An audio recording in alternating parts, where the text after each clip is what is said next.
Welcome back. The Ogun State government has come out to defend its sack of 6 officials of the State Ministry of Education over their alleged roles in setting up offensive questions for the just concluded unified examination in public secondary schools in the state. According to the state head of service, Mrs. Mudupe Adekunle, those involved were recommended for disciplinary action after a panel of inquiry set up by the government found them guilty of the offense allegedly committed. The 6 ministry officials, which included the acting permanent secretary in the ministry, Mrs. Folashade Oreshegun, 3 directors and 2 desk officers, were said to be directly in charge of the UEPSS examination. It was gathered that the state government had engaged the services of an examiner, a certain Mr. Adigbenro Joel, for the UEPSS, who then prepared the English language summary passage examination questions for the 3rd term academic session in the state. The said offensive examination summary passage allegedly chronicled and critically x-rayed the state government's alleged negligence of the education sector in the state. Also affected are the Director of Curriculum, Mr. Gani Odunsi, and a Deputy Director of Curriculum and Evaluation, who was simply identified as Mr. Majakodumi.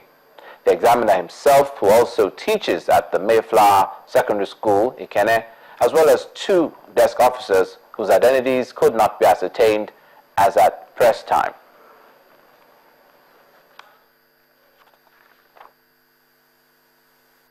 In the public service, we have our rules and regulations, the do's and don'ts. And when this happened, what the government did was to set up a panel which made recommendations to the commissions, the Teaching Service Commission and the Civil Service Commission, and they took the appropriate decision. Government does not know anybody, so it's not as if the matter of which content will be there. But you see, when you go through the regulations, you have what you should do and what you are not supposed to do. And ignorance of that is no excuse, because what they did, the panel was set up and they found them guilty. From the first person, then some were found negligent. That was all. The fight against crude oil theft and maritime insecurity by the Nigerian Navy in the last 18 months appears satisfactory to the former Chief of Naval Staff, Vice Admiral Usman Jibrin. In his speech during a parade in Lagos organized in his honor, the former naval boss said strategies put in place to keep the waterways safe were very successful. The pulling out parade witnessed several activities, including a march past.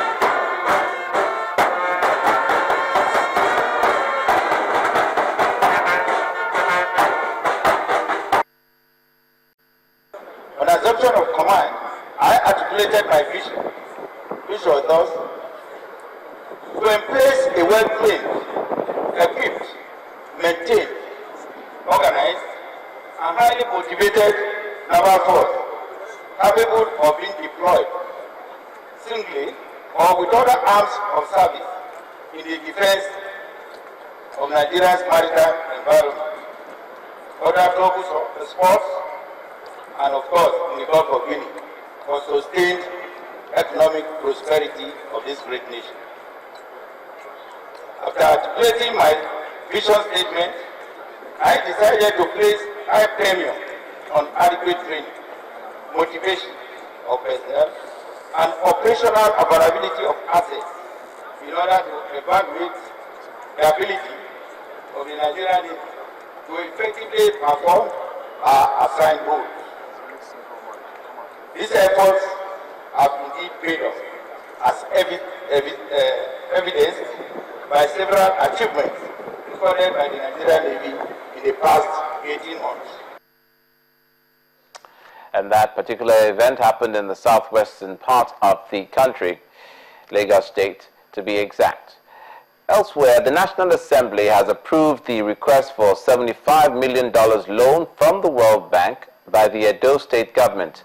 President Buhari had written to the Senate and the House of Representatives requesting the approval of both chambers to obtain 75 million naira credit facility from the World Bank for Edo State. The Senate set up an ad hoc committee on local and foreign debts to consider the loan request and report to the Senate. The Edo State government would be heaving a sigh of relief as both chambers of the National Assembly approved a $75 million World Bank loan for the state. The approval came despite some criticisms by politicians and some residents of the state.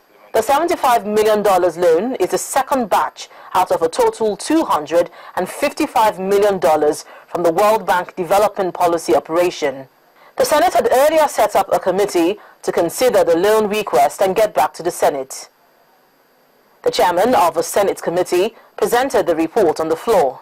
Funds from the local facility, from the loan facility will be used to finance key projects of the state, to stimulate internal generated revenue, develop key infrastructure that will attract private investment, and of course, increase employment opportunity. Senator Gaya also said the Edo State government has reasonably justified the borrowing and has an acceptable debt sustainability level. The committee recommends that the Senate do approve the Edo State Development Policy Operation 2, that's DPO2, in the sum of $75 million as requested by President Muhammadu Buhari. Number 7, conclusion. The project earmarked by the state government to be funded from the credit facility when fully implemented will boost the socio-economic development of the state. But a lawmaker from Edo State is not entirely optimistic about the approval for the loan. But we are saying that the DPO1 that was taken by the state government for things that were not visible, now that the government of Edo State has promised that they are going to take the DPO2 to finance projects that will be tangible and visible on roads development, we don't have any problem with it. And finally, Mr. President, I want to say that on behalf of the people of Edo State, a lot of apprehensions have been raised, and outrightly, the people have said they don't want the loan. In the House of Representatives, lawmakers approved the loan smoothly. Linda Akibi, Channels Television News. And for a quick state in focus, let's see what interesting facts there are about Abia State in the southeast. Created in 1991 from Imo State, predominantly of Igbo ethnicity, and Abia is abbreviated from those names you see there. Just in case you don't know, FYI.